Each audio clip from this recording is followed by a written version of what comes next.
At the time of recording this, it's the end of July, but this video should be uploaded the night before Sonic Mania comes out, which is August 14th. This is mainly because I feel like the hype will be stronger the day before Mania's release, and I'm going on vacation the day after Mania's release on the 16th, so I want to get a video out as close as possible to the day I leave, because I obviously can't put out videos while I'm on vacation.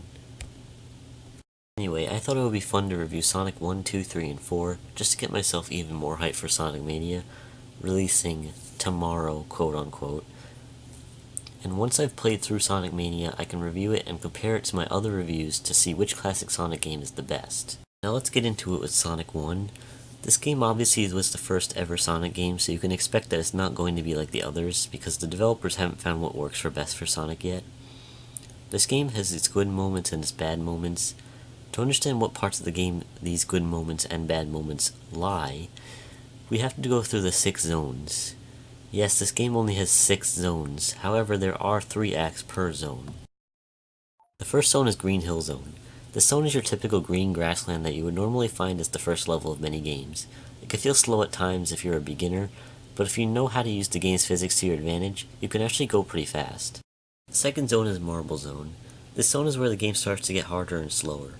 Marble Zone is filled with block pushing, riding on top of blocks as you wait for them to get across lava, and waiting for platforms to lower, so it's no surprise it's a bit slow. The third zone is probably my favorite zone in the game, and that's Spring Yard Zone. It's a lot like Green Hill Zone because it can be slow, but it can also be fast if you know what you're doing.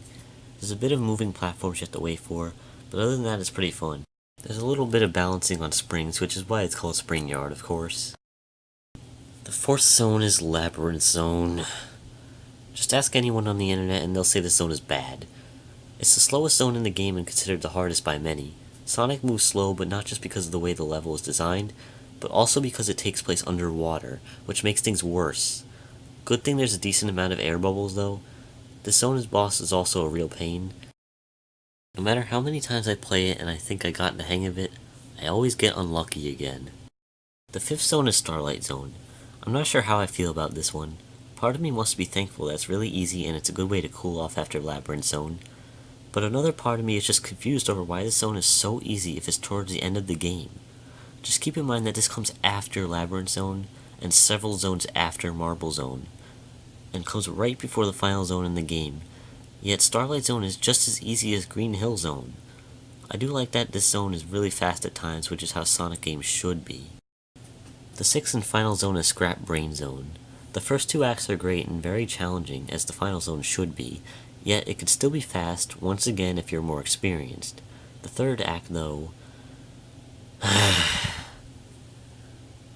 Someone developing this game thought it was a good idea if the third act of Scrap Brain Zone was actually a rehash of Labyrinth Zone, aka the worst zone in the game. Scrap Brain Act 3 is basically Labyrinth Zone, but even harder and slower. It can even be a bit confusing to navigate sometimes. Not only that, but there's less bubbles and bubbles take longer to reappear, so you drown more often.